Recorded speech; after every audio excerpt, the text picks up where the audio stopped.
Halo semua, di sini kami dari kelompok 3 tugas besar Lydia. Kami akan menyampaikan hasil diskusi kami, juga hasil pengerjaan kami mengenai tugas analisis data, konsentrasi partikulat meter 2,5 di udara, dan jumlah kematian akibat gangguan pernapasan kronis di Asia Tenggara pada periode 2010 hingga 2019. Pertama-tama, izinkan kami memperkenalkan diri terlebih dahulu. Pertama, ada saya, Muhammad Rifat Cesta Adabi, bersama rekan-rekan saya, yaitu Davin Gunawan, Nadine Kristiani, Kaila Salsabila, Christian Panjaitan, Nisrina Khansa, dan Anifal Ningsih. Selanjutnya adalah penjelasan mengenai mengapa kami memilih topik ini. Jadi alasan yang pertama adalah suatu fakta bahwa kualitas udara merupakan suatu tantangan global yang belum terselesaikan. Dengan data dari WHO menyampaikan bahwa 99% populasi dunia masih menghirup kualitas udara yang tidak begitu baik. Selain itu, kami memilih kawasan Asia Tenggara karena kawasan ini merupakan salah satu kawasan dengan permintaan energi fosil yang cukup tinggi dibanding kawasan lainnya. Hal ini berkorelasi dengan adanya konsentrasi partikulat meter 2,5 di udara karena energi fosil merupakan salah satu sumber partikulat meter 2,5 yang dapat membahayakan kesehatan manusia. Partikulat meter 2,5 berukuran sangat kecil, berada di bawah diameter 2,5 mikrometer. Hal ini menyebabkan partikel-partikel ini bisa masuk ke sistem pernapasan manusia hingga masuk ke aliran darah manusia.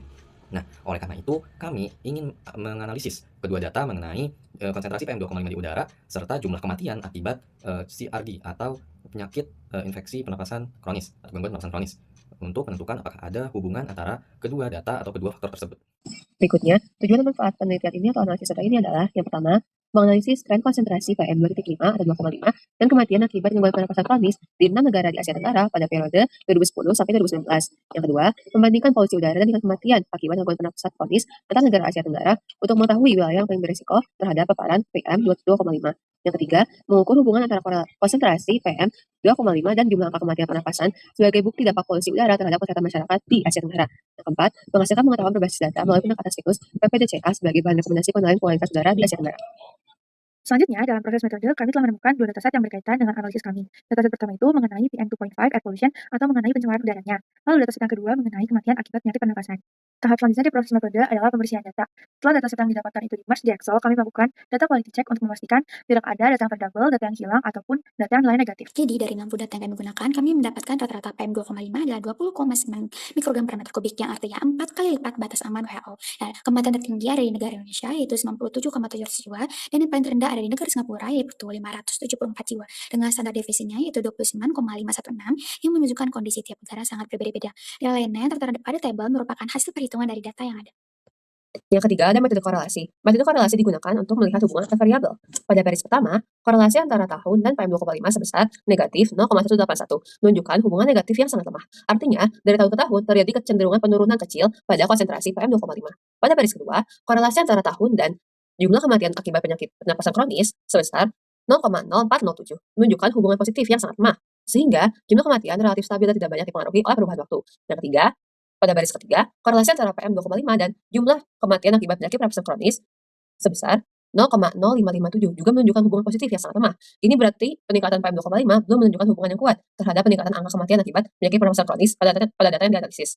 Secara keseluruhan, hasil korelasi menunjukkan bahwa hubungan antar variabel pada penelitian ini tergolong sangat lemah.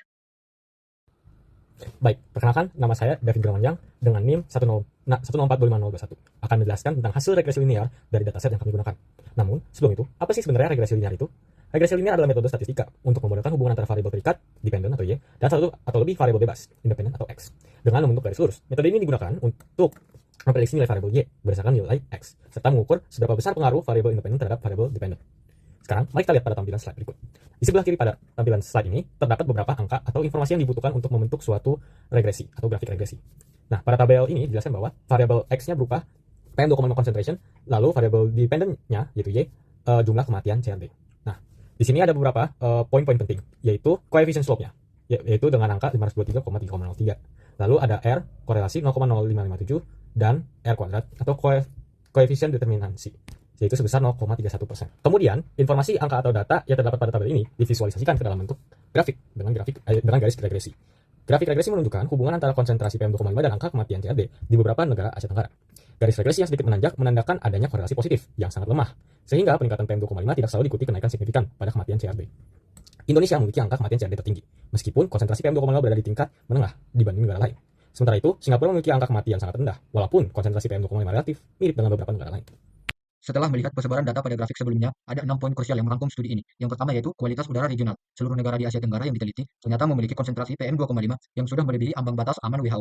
Ini menunjukkan bahwa polusi udara adalah tantangan kesehatan yang merata di kawasan ini. Yang kedua, perbandingan polusi. Jika melihat tingkat polusinya saja, Thailand mencatat tingkat polusi PM2,5 tertinggi, sementara Singapura berada di tingkat terendah. Yang ketiga, beban penyakit. Secara rata-rata, di seluruh wilayah yang diteliti, kematian akibat pernapasan kronis atau CRD mencapai angka yang cukup besar, yaitu sekitar 30.000 jiwa per tahun. Yang keempat, perbandingan angka kematian. Dari sisi jumlah korban, Indonesia memiliki angka kematian tertinggi, sedangkan Singapura memiliki angka kematian paling rendah. Hal ini kemungkinan berkaitan erat dengan perbedaan jumlah total populasi di kedua negara tersebut. Yang kelima yaitu uji korelasi Pearson. Temuan statistik yang paling menarik adalah hubungan antara PM2,5 dan angka kematian ternyata sangat lemah. Dengan nilai R sama dengan 0,0557 atau R kuadrat sekitar 0,31%, kita dapat menyimpulkan bahwa naiknya atau turunnya angka polusi PM2,5 ini tidak berbanding lurus secara signifikan dengan jumlah kematian. Yang keenam yaitu tren tahunan. Sebagai catatan penutup yang positif, terdapat tren penurunan angka kematian dari tahun ke tahun yang ditunjukkan dengan nilai korelasi positif R sama dengan negatif 0,143. Ini mengindikasikan adanya perbaikan dalam penanganan medis atau kebijakan kesehatan masyarakat seiring berjalannya waktu. Kesimpulannya, meskipun polusi udara di atas ambang batas, faktor kematian CRD tampaknya dipengaruhi oleh variabel lain yang lebih kompleks selain konsentrasi PM2,5. Jadi, secara keseluruhan, penelitian ini menunjukkan bahwa meskipun seluruh negara Asia Tenggara memiliki tingkat polusi PM2,5 yang melampaui batas aman WHO, konsentrasi PM2,5 saja tidak cukup untuk menjelaskan tingginya angka kematian akibat infeksi pernafasan kronis. Hal ini terbukti dari nilai korelasi yang sangat lemah antara kedua variabel tersebut. Indonesia memang mencatat kematian tertinggi, namun lebih mencerminkan besarnya jumlah penduduk dibanding tingkat polusinya yang justru bukan tertinggi. Di Thailand, sebaliknya, polusinya tertinggi, namun angka kematiannya justru menunjukkan tren penurunan dari tahun ke tahun. Ini menegaskan bahwa faktor populasi, demografi, dan akses layanan kesehatan memiliki pengaruh yang jauh lebih besar. Oleh karena itu, upaya pengendalian kualitas udara perlu diimbangi dengan kebijakan kesehatan yang menyeluruh dan merata di Asia Tenggara. Demikian presentasi dari kelompok kami. Secara keseluruhan, 6 negara di Asia Tenggara melampaui batas aman WHO, dengan Thailand polusi tertinggi dan Indonesia kematian tertinggi. Namun, temuan utama kami menunjukkan bahwa hubungan PM2,5 dengan kematian CRD sangat lemah. Faktor populasi, demografi, dan akses kesehatan jauh lebih berpengaruh. Baik, sekian dari kelompok kami. Kami mengucapkan terima kasih atas perhatian Bapak dan Ibu.